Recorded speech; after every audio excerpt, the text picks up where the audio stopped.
So it's like the exact opposite of that. Wildly uncomfortable. I was like, just shave it. Okay. Welcome to the Leafman podcast. I'm your host, Trevor Taylor. This is my co-host, Brooks McWhorter. All right. I was actually sitting inside, like, thinking of topics, and like I feel like we totally forgot to put out the Q&A blast. Yeah, I did it like 15 minutes ago. No lie. Oh, really? Did you? Yeah, good. How many did you get? Oh, maybe we'll get one in the middle of the pod. You know what I'm saying? Yeah, maybe. Maybe. Keep watching it. Keep watching it. See what happens.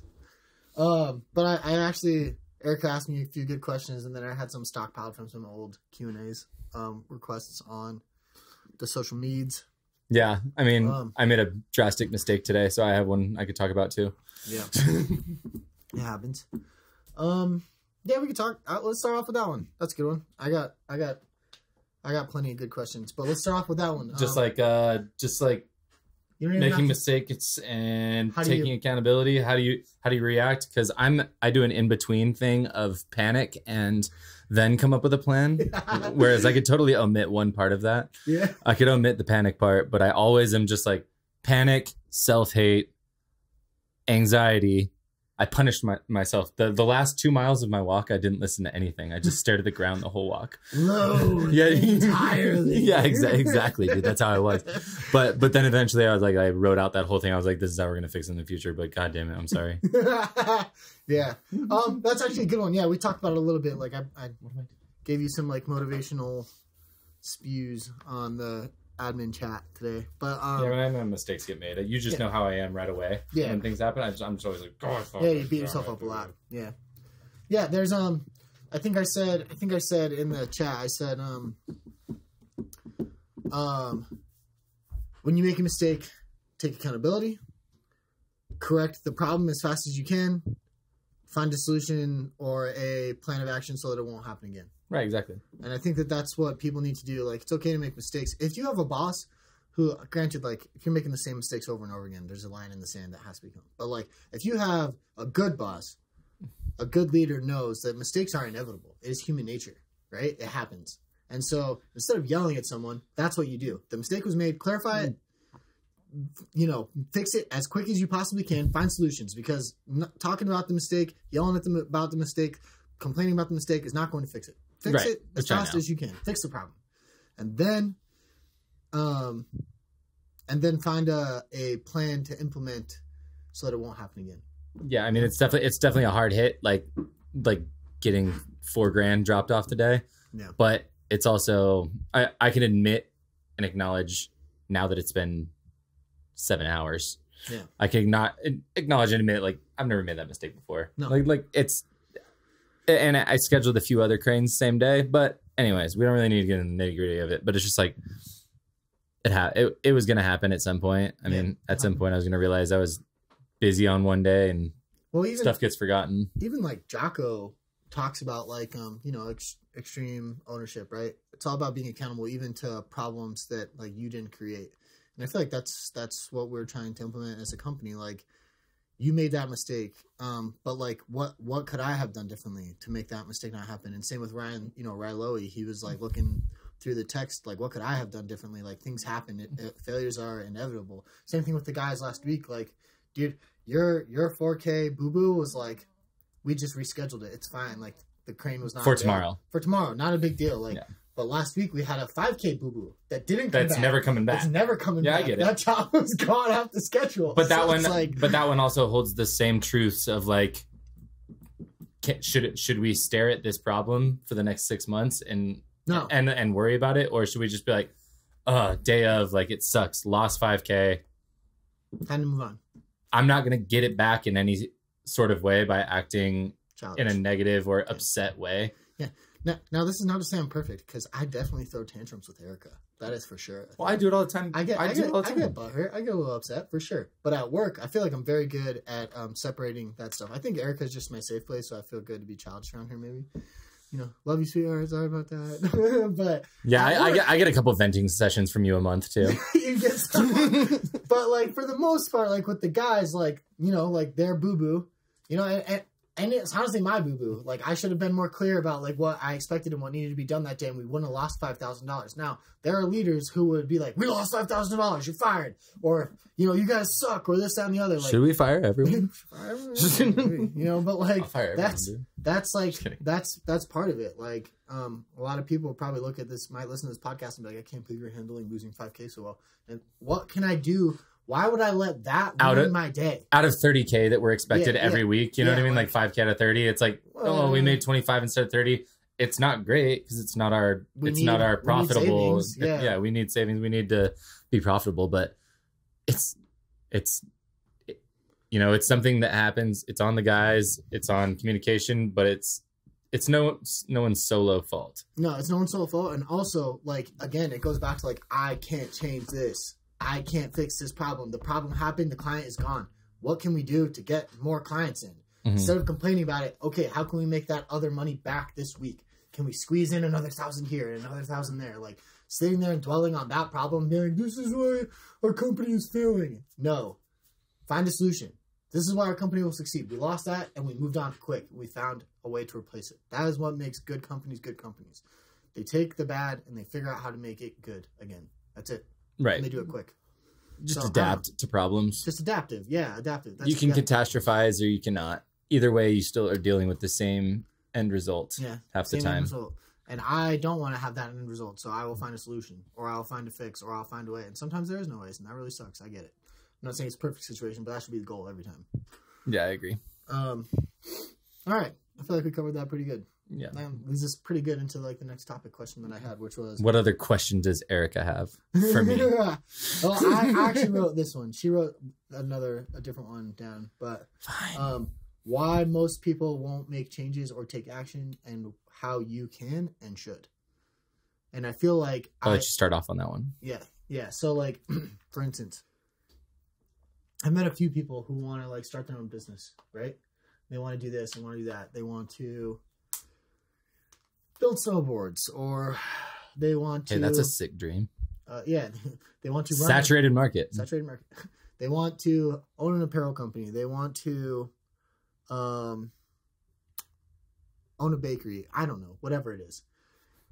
I hear about this stuff all the time, and most people will never, ever, ever take the first step. They will talk about it, but they'll never make one movement forward. For sure. I feel like everyone, for the majority of people that are in a semi-okay place in their lives, maybe to even people that aren't, in an even bigger way. But, like, I feel like every person, like, they have an idea of what business they would run if they could. Yeah, if they you know what I mean? Like, if they could, if I could, this is what I would have. I feel like everyone's got that idea. Yeah. For the most part. Yeah. And honestly, it doesn't even have to be like a business. Like, you could want to do something small on the side, or like you could want to learn how to play piano, and you never took the step to like go buy a keyboard and learn how to play piano. I want to make custom engraved cigarette cases. Yeah. And random shit. Yeah, random stuff. Why people won't take the first step. Honestly, everyone has those ideas, but most people will not take the first step. And honestly, I don't even think it's... First step's scary, dude. I hear the scared thing a lot. I hear a lot of people talk about, and a lot of entrepreneurs, and a lot of like mentors and motivational speakers say, well, it's because the first step is scary. Or, you're out of your comfort zone. Honestly, dude, I think it's just out of laziness. Like, I know that's like a different perspective, but it just requires a lot of work and time that they aren't willing to give up. For instance, the food videos that you make, it yields no profits. It costs you money. It costs you time, but you still did it, right? And even if you don't do it, you can look back and be like, yeah, I tried it. I liked it. It was fun. It's a hobby. It was fun, right? I'll probably do them for a long, long time. Yeah, right? But... they're not that hard. But it still takes more work, right? You could be sitting on your couch or just cook that food and not have to edit a video, or not have to have, Harlan do the audio stuff, or do filming with Sarah. Do filming. Yeah. You could not do that. I don't think most people are like, oh, I'm so afraid people aren't going to like it. I think most people are like, it's just a lot of work. But also as a rebuttal to you, if you'll allow me. Yeah, of course. In regards to like, and I know you're not saying it 100%, but everyone has this idea, and sometimes it's scared, but majority it's laziness. Imagine like I do the food videos and stuff like that, but like I would love to have a small cafe, restaurant type thing. I've thought about it. I bring it up all the time. I'd love to make it a reality eventually. And it is being scared of it. But I don't think for me, it's not laziness. It's because I'm in such, like, and I'm speaking for myself, but this also probably speaks to a ton of other people like that are kind of right on the cusp of this. It's a dangerous proposition. Like restaurants go out of business every day. Yeah. And then like you thinking about, we're in Utah. How hard is it to get a liquor license? Yeah. We're doing this. And I'm already, here's the thing. I'm already comfortable right now. And I've got all this stuff going on with like Trico, new charity stuff, new apparel stuff. It's like, man, maybe it's just not the right time, but maybe you just have to acknowledge that, not rather than going around being like, oh, I want to start a business, but I can't. Okay, mine is more like, once I'm in the place that I can, I probably will. Yeah. But also here, I agree with you. Here's some more perspective for you. Okay. Here's some more perspective. I'm actually really loving this topic. I agree with you to an extent, but there are people like, you are, when you said comfortable, yes, comfortable, but you're also doing something that you really value and enjoy. Right. I love what I do with Trico. So I'm mostly fulfilled already. You're mostly fulfilled already. I'm not taking calls. I think what people need to realize is like, is that an actual dream, or is it like it's okay to like have that dream? Like, hey, I'm going to do that like when I'm in retirement, or like when I'm 50, exactly. That's more of like what it is. What I do right now. But there are legitimately people who wake up every day depressed and sad and go to a job that they hate. And they could just take a leap to go find a different one. And I don't think it's out of fear. I think it's that, to go find a different job, that's going to be more work. Like, that's just like a bunch of extra stuff that I don't want to do. So their comfortability doing something that they hate is less than their desire to put in the work to go find something that they enjoy doing. Right. And that's the difference. Because I enjoy doing. Right. Yeah. I love what I do. So it's like, what's the risk to jump to this when this is already kind of my dream job that I'm doing? But I'd love to have a cafe one day. That's just at some point that will happen. Maybe, I'll do it one day. But like, as of right now, I'm already doing my dream job. I'm already doing my dream job. And people don't realize how long. I get the difference there. Yeah. I get what you're saying. If someone's going to a job, like, shout out to Vivint. But if someone going to Vivint every day to take calls, they're going to dump all their marketing money into. Like, do you think they're going to be like, oh, this job sucks, but it's like, do I really want to do more work after hours, after I've taken all these calls and done all this stuff and done the summer sales, whatever? I don't really have time to initiate my thing. Yeah. So that's the difference between they're like, I don't get to do my thing, whereas I'm already doing my thing that I always wanted. I'm just trying to find room for another thing that I want to do. It's also like, knowing your time in knowing your time frame in life. Like you have, like let's just say most people have your shelf life, 80 years on Earth. And let's say 20 of those you're not working because you're below 20 and above, let's say 20 of those years you're not working because from 15 to 75, you're from 15 to 20, you're not, and from 75 to 80, you're not. Let's just like round it. Yeah. That's a lot of good working years. So let's just say you worked with me for 20 years, building Trico to a place that like was good. Trico is my forever dream. That's what I want to do for the rest of my life. It makes me happy. I'm fulfilled here. I like what I'm doing. I'm going for greatness. I'm going for longevity. So like this is it for me. Now, it might not be that for you. It might be like part of your dream, like, I want to help build this thing. I really like where I'm at. I like what I'm doing. And you help me do it for 20 years. And then you're like, hey man, I've been doing this for 20 years. I'm making a stupid amount of money and I want to pour some of that money into my dream. And my dream is to go own a restaurant. Yeah. You could still have another 30 or 40 years doing that thing. Yeah. People don't stop working as early as they used to. Like, and why do you need to if you like what you're doing? Like, if it's 60, if at 65 years old, it's like, as long as you take care of your body, like, I know 65-year-olds that look like freaking good beasts. Look at Sylvester Stallone and Arnold Schwarzenegger, dude. They're in their 80s and they're still chilling. Exactly. They're fine. Take care of yourself, And like that's the thing too, dude. Is what's freaking Richard Gere? 90,000 years old. I don't know. He's looking pretty good though. Yeah, you take care of your body, right? And then you give 20 years to another company as a good entrepreneur that's like mostly your dream, and you like it, and you like being part of that team. And then you want to go out on your own and you start your own business, and you do that for another 30. There's nothing wrong with that. And on top of that, people are like, "Oh, I hear it all the time, dude. Yeah, I'm just trying to make it to retirement." I hate that. I like your goal should not be retirement. Your goal should be, I'm doing something. Your goal should be retirement if you're at a job that you don't love. And then you get to your retirement and you earned your ability to do that next phase in your life. Sure. I get what you're saying there. Yeah. But like for me, the goal isn't retirement. Like I don't ever want to retire from this. I want to do it for as long as I can, and then I want to die. You know, Right. Because I like what I do. Same thing with you. Like if you open up a restaurant, you're like the happiest you've been is owning your restaurant, going in and eating lunch at your own restaurant every day, and saying hi to your customers and whatever. 1% goes to Black Rifle. Yeah, 1%. Like, you know, Evan Hafer comes in, has lunch every day, says what's up, like whatever, dude. No, that guy wouldn't like me. I use creamer in my coffee.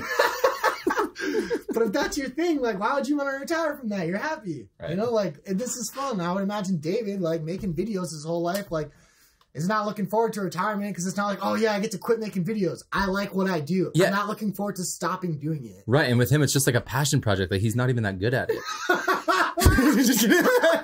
Just call him out in the podcast. Dude. I'm just kidding. It's great. You do all the videos. It's really good. More true videos for us. We're fired. Don't turn off the camera. This is your fault. I was just having fun, dude. I was just being a friend. Yeah, just joshing. That's the real thing. I believe that, dude. I really do. You know, like, and I get it. If you work a job that you hate, your goal should be to get to retirement so you can do something you love, and maybe your family. Dude, what is it? Parks and Rec. You ever watch that show? You watch that show. Do I ever watch that show? In Parks and Rec. I just watched it for the third time all the way through again. So good, dude. Oh, it's great. Erica and I were watching it like for a while back, a couple months, but I had like a realization moment. And it was Leslie was like trying to get it was Gary Gergich's retirement. Love and that Leslie guy. was like running around trying to do all these things, and like his retirement party was crap. And she was like, "How could you be happy with your life?" Because he goes home and he's like this completely different guy. He's happy. His daughters love him. He's got a smoking hot wife and all these things. She's like, "How could you be happy with your life? You accomplished nothing at work." And he was like, "Let me show you something." And he takes her into the other room and he shows her a wall of like picture books and photo books of vacations with his family and all these things that he's done over his life and his years. And he was like, "I didn't really love my job. It was a good job and I liked hanging out with you guys, but my job allowed me to do all these things and make all these memories with my family. So like, to me, it was the best job because I got to be home on time. I got to take vacations every year. I got to do all these things. And now my salary for the rest of my life is paid for and I get to hang out with the people I want to hang out with most." That's also admirable. And then in retirement, he becomes the governor. He becomes the governor. or the mayor. The mayor, yeah. Yeah, the mayor. But the point is, it's okay to work a job that you don't like if you're doing it for reasons that you love. Like that was Gary's motivation. Yeah, like, fair. You know? But if you hate every part of your life, maybe it's time to consider doing other things. Right. Maybe it's time to consider changing it up.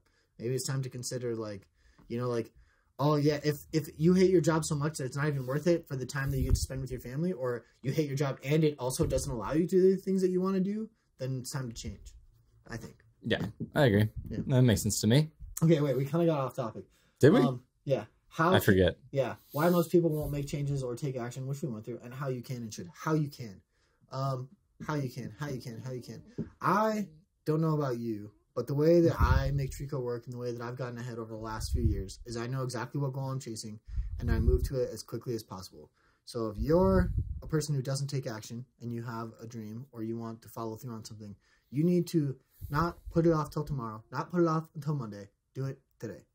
Stop making excuses and just do it today. That's what I do every single time. I don't wait until New Year's to start losing weight. I didn't wait until the perfect day to start 75 hard. I don't do everything waiting for the perfect moment. I just start on it. Yeah, I'm a mix between that and not, because like I do that. Sometimes I do that. Sometimes I don't. It depends on the thing. Yeah. Like sometimes I'm like, okay, got to cut down drinking, which sounds super boring, right? You know what I mean? so like I'm like, you know what?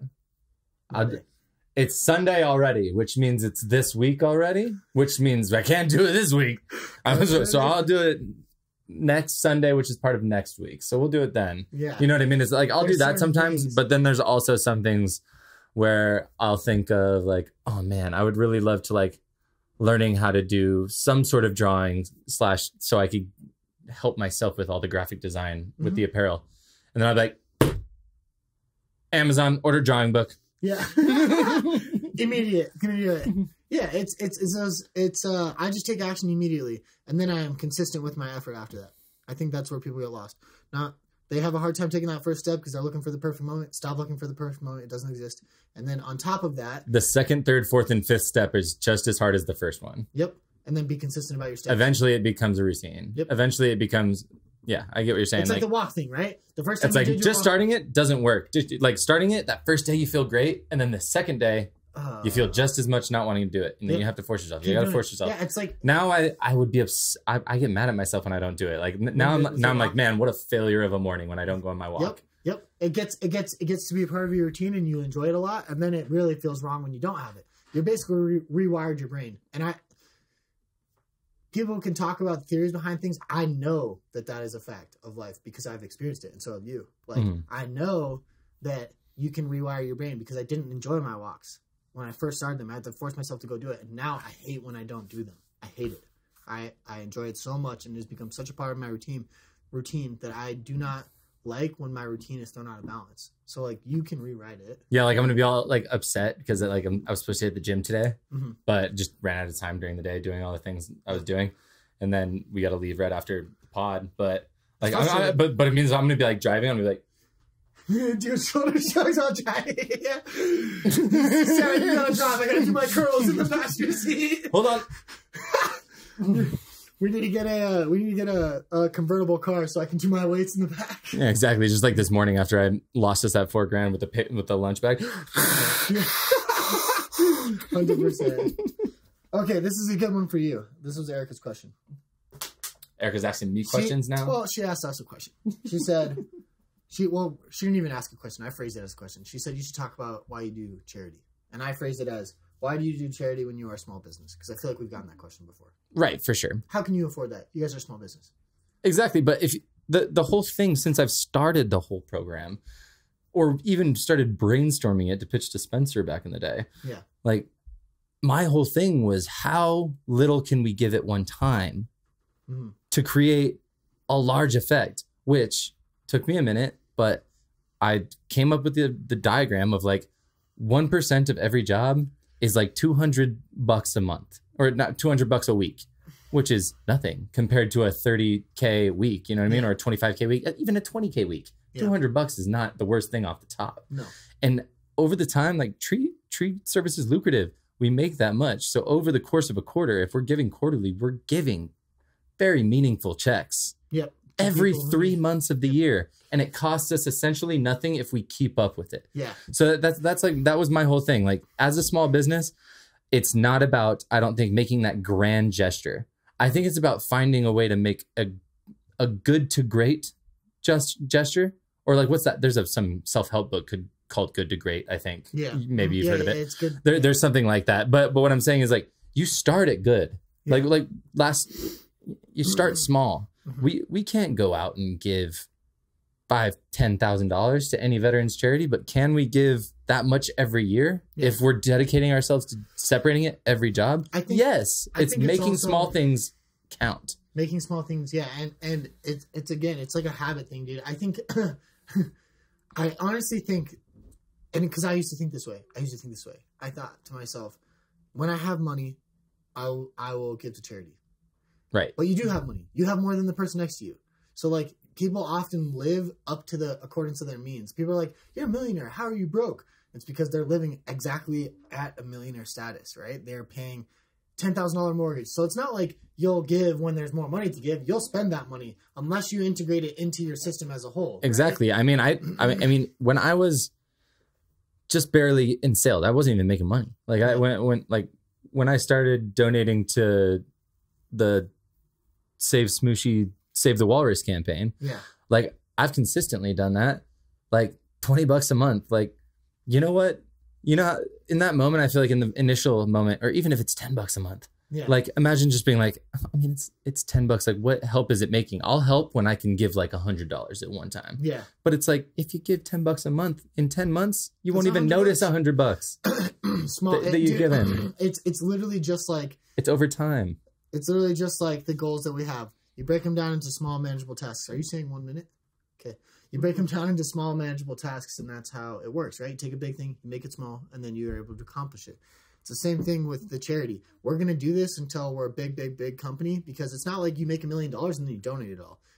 We need to get into the habit of donating so that when we have $1 million, we're not even accounting that into our company because it's already donated. Right. It's already gone. It's already gone. It's already part of the plan. Like Folds of Honor. It's $50 a month. at the end of the year, we're not like, oh, how much do we owe Folds of Honor? We already gave it to him. We already gave him $600. It's gone. We already did it. Exactly. Yeah. People don't understand that. So that's why we do charity. Or not why we do charity. That's how you do charity. That's how you can afford to do it. You do it how you can. Yeah. We're out of time? Just about there. Okay. That's all we got for you. Get out of our face. Bye.